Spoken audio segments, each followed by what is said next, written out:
Olá, eu sou o Fábio Paiva e a história de hoje é Gideão. Mas antes de mais nada, deixe seu like e se inscreva no nosso canal. Vamos lá?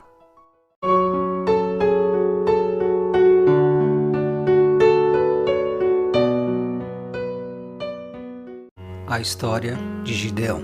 Havia 7 anos que o povo de Deus era oprimido pelos midianitas por causa de sua desobediência e idolatria. Constantemente, os hebreus eram saqueados pelos midianitas que lhes tomavam o gado e os resultados das colheitas. Consequentemente, os judeus acabaram ficando cada vez mais empobrecidos e passaram a viver escondidos nas montanhas e em cavernas. Sentindo o peso da opressão, o povo de Israel começou a clamar ao Senhor pedindo sua libertação. E foi a partir daí que veio o anjo do Senhor e assentou-se abaixo do carvalho. E enquanto Gideão estava malhando trigo no lagar para o opor a salvo dos midianitas, o anjo do Senhor disse a Gideão: "O Senhor é contigo, homem valente." Mas Gideão lhe respondeu: "Ai, Senhor meu, se Deus é conosco, por que tudo isso está nos acontecendo?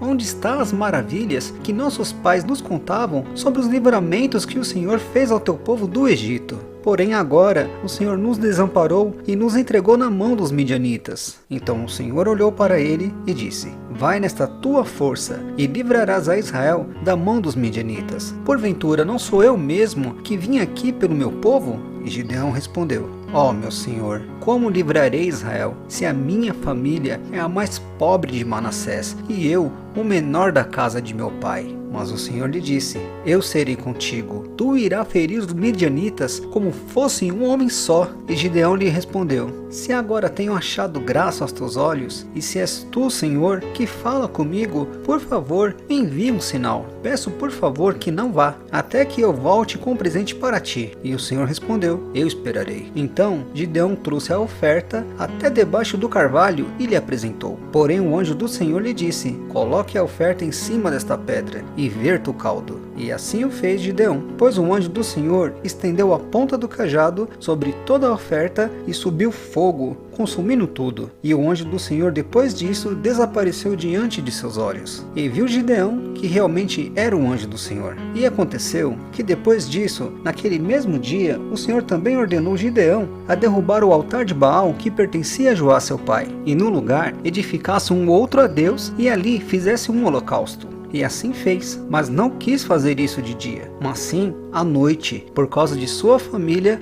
e dos habitantes de sua cidade. Pela manhã, os homens da cidade viram que o altar de Baal estava destruído. Eles concluíram que Gideão era o responsável e por isto deveria morrer. Foi então que Joás, seu pai, se levantou diante daqueles homens e disse que se Baal fosse realmente um deus, ele teria se defendido quando seu altar foi destruído. Foi por causa disso que Gideão foi chamado Jerubbaal, que significa Baal contenda contra ele. Naquele mesmo tempo, os midianitas e seus aliados preparavam uma invasão contra Israel. Então o Espírito do Senhor se apoderou de Gideão, capacitando-o para libertar o seu povo. Gideão convocou um exército das tribos de Manassés, Zebulon, Azer e Naphtali, que somou 32.000 homens. Gideão não tinha experiência na guerra e por isso pediu um sinal da parte de Deus. Ele queria uma confirmação que aquela realmente era a vontade divina e que Israel seria vitorioso. E disse ao Senhor: "Se for livrar Israel pelas minhas mãos, como me tem dito, colocarei este velo de lã no chão. Se tão somente o velo estiver molhado e toda a terra em volta seca,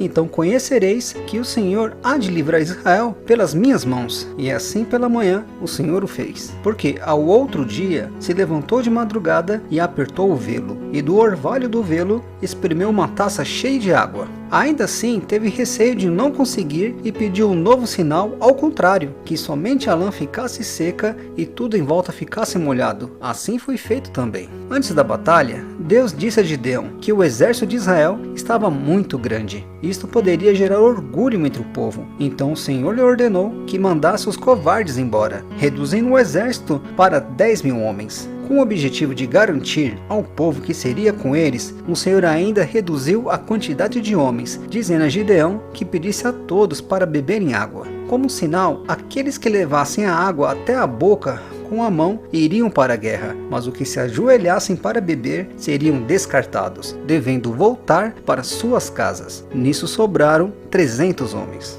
Orientados por Deus, fizeram o seguinte: cada um dos 300 levou uma trombeta e um jarro de barro com uma tocha. De madrugada, cercaram o acampamento midianita. Todos tocaram as trombetas e quebraram os jarros, quando ele fez um sinal. Nesta hora, o barulho os assustou de forma que brigaram entre si, achando ser um ataque inimigo, e gritando o famoso grito de guerra: Espada do Senhor e de Gideão.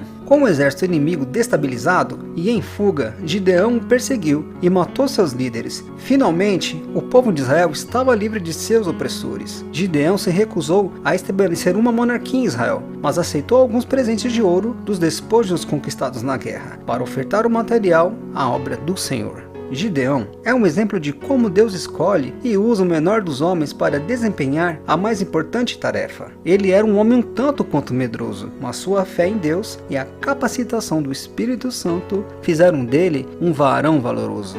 Se você gostou, dá um joinha neste vídeo e se inscreva no nosso canal para histórias como essa serem notificadas para você. Até o próximo vídeo e que Deus abençoe.